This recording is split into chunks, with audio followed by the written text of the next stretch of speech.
NEET examination എഴുതാൻ പോകുന്ന വിദ്യാർത്ഥികളോടും രക്ഷിതാക്കളോടുമാണ്.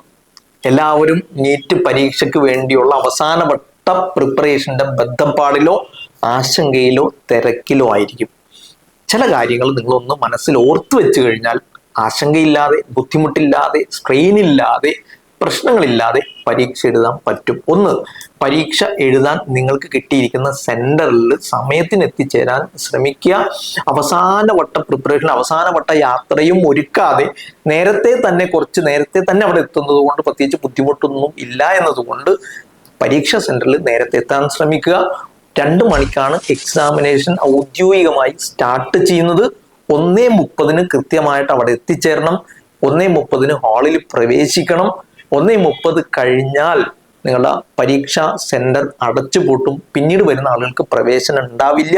അതുകൊണ്ട് ഓടിക്കതച്ചെത്തുന്ന അവസ്ഥ ഉണ്ടാവരുത്. അത് നിങ്ങളുടെ എക്സാമിനേഷൻ അപ്പിയർ ചെയ്യുന്നതിനെ ബാധിക്കും. രണ്ടാമത്തത്, പലപ്പോഴും എക്സാമിനേഷൻ ഹാളിൽ ഇൻവിജിലേറ്റർ ആയിട്ടും പരീക്ഷ ശ്രദ്ധിക്കുന്ന ആളുകളായിട്ടും വരുന്നത് ഇത്തരം കാര്യങ്ങൾ വലിയ ധാരണയില്ലാത്ത ആളുകൾ ചിലപ്പോൾ ഉണ്ടാവാം. പല എക്സാമിനേഷൻ സെന്ററുകളിലും അവരുടെ ഡീലിങ്ങിലെ ബുദ്ധിമുട്ട് കൊണ്ട് കുട്ടികൾക്ക് പല പ്രശ്നങ്ങളും ഉണ്ടായിട്ടുണ്ട്. അത്തരം പ്രശ്നങ്ങൾ പെട്ടെന്ന് വരുമ്പോൾ ഇപ്പൊ നമ്മൾ എഴുതുന്നതും അതുപോലെ എക്സാമിനേഷൻ പേപ്പർ നമ്മൾ പേപ്പറൊക്കെ എഴുതി, പേരൊക്കെ എഴുതി, എല്ലാം റെഡിയാക്കി വരുന്നത്, നമ്പറൊക്കെ എഴുതി വരുന്നത് ഒരു പക്ഷേ സമയം എടുത്തിട്ട് കുട്ടികളുടെ ആ സമയം തരുന്ന ടൈം കഴിഞ്ഞ്, കൂളിംഗ് ടൈമൊക്കെ കഴിഞ്ഞാൽ ഈ ക്വസ്റ്റ്യൻ പേപ്പർ കയ്യിൽ തരുന്നത് ചിലപ്പോൾ വൈകാറുണ്ട്. അത് കുട്ടികളെ മാനസികമായിട്ട് വല്ലപ്പോഴും ടെൻഷനിലാക്കാറുണ്ട്. അത്തരം പ്രശ്നങ്ങൾ മുൻകൂട്ടി കണ്ടുകൊണ്ട് ടെൻഷൻ പരമാവധി ഒഴിവാക്കി കിട്ടിയ സമയത്ത് മാക്സിമം ഉപയോഗപ്പെടുത്തുന്നതിനെ കുറിച്ച് ശ്രദ്ധിക്കണം. ദെൻ അതോടൊപ്പം പരീക്ഷ എഴുതുമ്പോൾ ശ്രദ്ധിക്കേണ്ട ഒരു കാര്യം, നിങ്ങൾ സാധാരണ നിലക്ക് കുട്ടികൾ പരീക്ഷ എഴുതി തുടങ്ങിക്കഴിഞ്ഞാൽ 1, 2, 3, 4, 5, 6 ക്വസ്റ്റ്യൻസ് അറ്റംപ്റ്റ് ചെയ്തു. 7ാമത്തെ ക്വസ്റ്റ്യൻ എത്തിയപ്പോൾ ഒരു സംശയം, എ ആണോ ബി ആണോ, ബാക്കിയുള്ളതൊക്കെ നമ്മൾ ഒമിറ്റ് ചെയ്തു, ഡിലീറ്റ് ചെയ്തു മാനസികമായിട്ട്. ആൻസർ ആവാൻ സാധ്യത ഉള്ളത് എയും ബിയും ആണ്. ദെൻ എ ആണോ ബി ആണെന്ന് ഉറപ്പില്ല. 90% നമുക്ക് തോന്നി ബി ആണ് എന്ന് വിചാരിച്ച് നമ്മളത് ബബിൾ ചെയ്തു. ദെൻ അങ്ങനെ മുന്നോട്ട് പോയി 6ാമത്തെ അറ്റംപ്റ്റ് ചെയ്തു. അങ്ങനെ 7, 8, 9, 10 ഒക്കെ വളരെ സ്പീഡിൽ അറ്റംപ്റ്റ് ചെയ്ത് കഴിഞ്ഞ് 12-ലെത്തിയപ്പോഴാണ് പെട്ടെന്ന് നമുക്കൊന്ന് ട്രിഗർ ചെയ്ത് നമ്മൾ അറ്റംപ്റ്റ് ചെയ്ത 6ാമത്തെ സംശയത്തോടെ അറ്റംപ്റ്റ് ചെയ്ത് ബി കുത്തിയത് എ ആണെന്ന് ഉറപ്പാകുന്നത്. നിങ്ങൾ ശ്രദ്ധിക്കേണ്ട ഒരു കാര്യം, നമ്മളെല്ലാം പഠിച്ചിട്ടുണ്ടാവും. നമ്മൾ പഠിച്ചതെല്ലാം നമ്മുടെ സബ് കോൺഷ്യസ് മൈൻഡിൽ കിടപ്പുണ്ടാവും. ഒന്നും നമ്മളുടെ മനസ്സിൽ നിന്ന് പോയിട്ടുണ്ടാവില്ല, തലയിൽ നിന്ന് പോയിട്ടുണ്ടാവില്ല.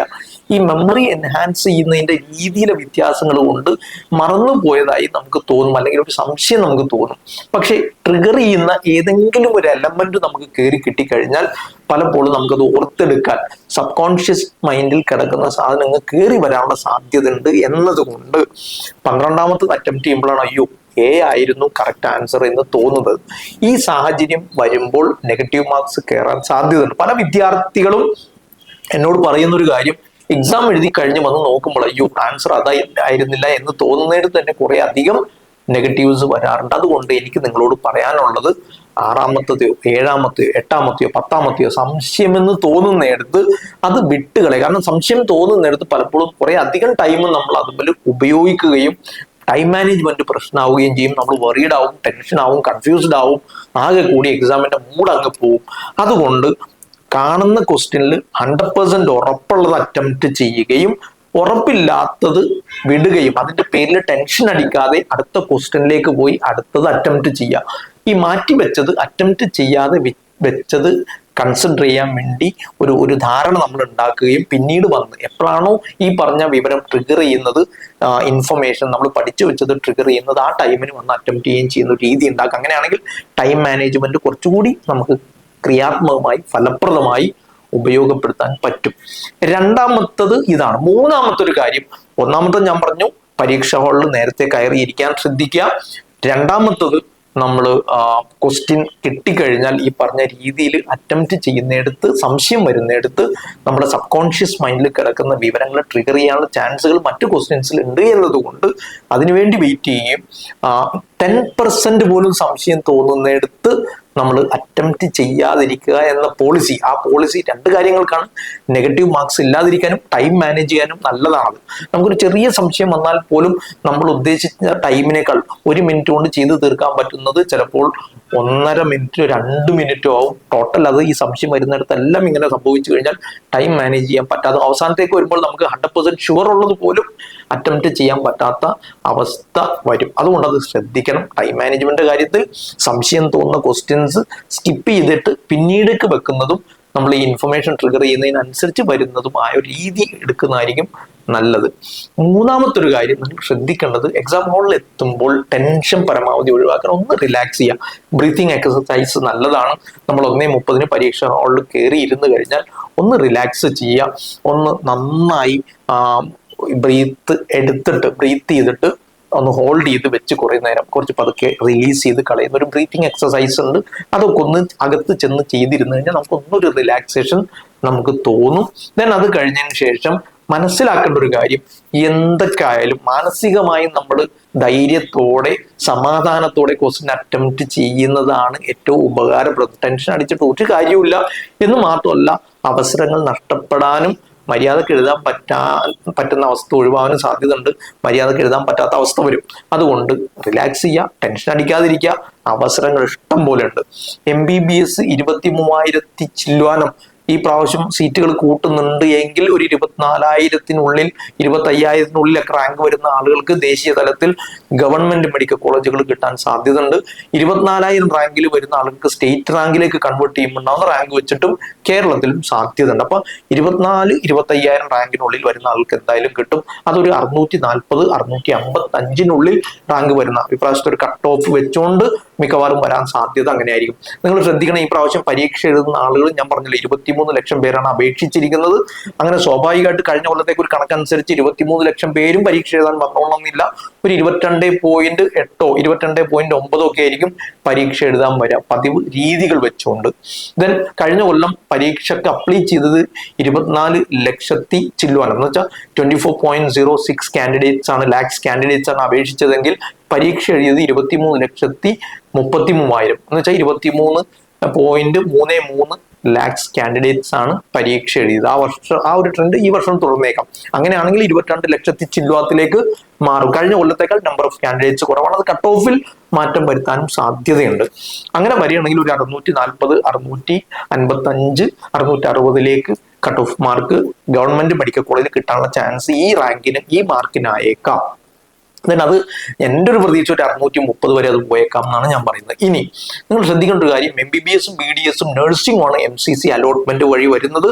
അത് ഏകദേശം ഒരു കഴിഞ്ഞ വർഷത്തെ കണക്കനുസരിച്ചാണെങ്കിൽ ഗവൺമെന്റിൽ കിട്ടിയിരിക്കുന്ന 656 ആണെങ്കിൽ BDS ഏകദേശം ഒരു 600-ന്റെ താഴേക്ക് വരുന്ന രീതിയിലുള്ള BDS കിട്ടാൻ സാധ്യതയുണ്ട്. ദെൻ അഗ്രികൾച്ചർ, ഫിഷറീസ്, വെറ്റിനറി പോലുള്ളതൊക്കെ ഓൾ ഇന്ത്യ തലത്തിൽ CUET വഴിയാണ്, നീറ്റ് വഴിയല്ല. ദെൻ അത് ഐക്കാർ വഴിയുള്ളതാണ്. Veterinary, agriculture all India veterinary council of India allot ചെയ്യുന്നതാണ്, നീറ്റിന്റെ റാങ്കിന് അനുസരിച്ചാണ്. നിങ്ങൾ ശ്രദ്ധിക്കേണ്ട കാര്യങ്ങൾ, നമ്മുടെ കോഴ്സുകളുടെ ഒരു ലഭ്യത നീറ്റ് വെച്ചുകൊണ്ടുള്ളത് നോക്കണം. ഒന്ന് MBBS-ഉം BDS-ഉം നഴ്സിംഗും MCC അലോട്ട് ചെയ്യുന്നത്. ദെൻ ഒരു 490, 480 വരെയൊക്കെയാണ് കഴിഞ്ഞ കൊല്ലം കിട്ടിയതെങ്കിൽ ഈ പ്രാവശ്യം അതൊരു 470 വരെയൊക്കെ പോയേക്കാം. ദെൻ നഴ്സിംഗിന്റെ കാര്യമാണ് ഞാൻ പറയുന്നത്.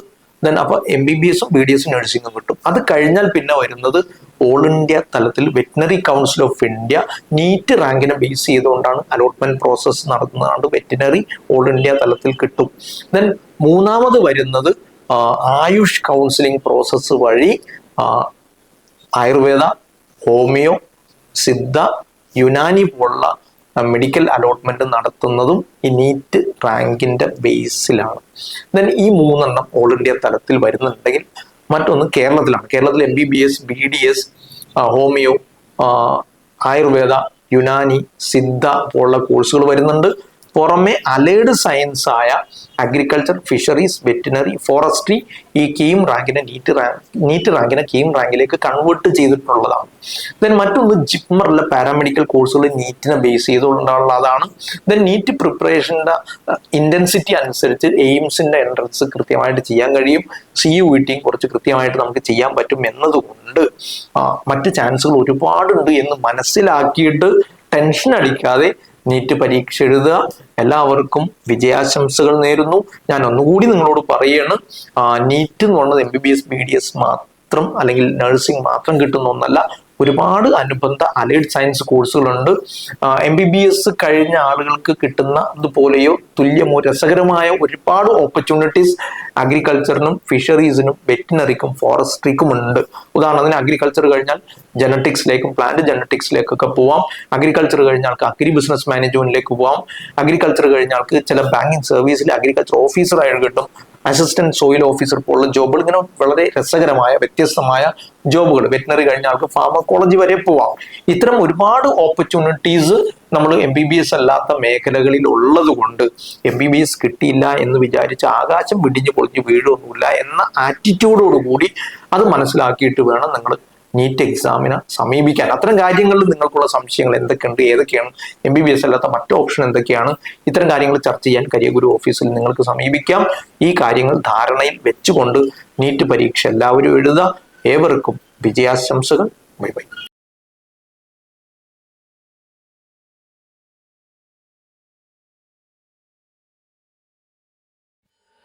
Career Guru, molding your future.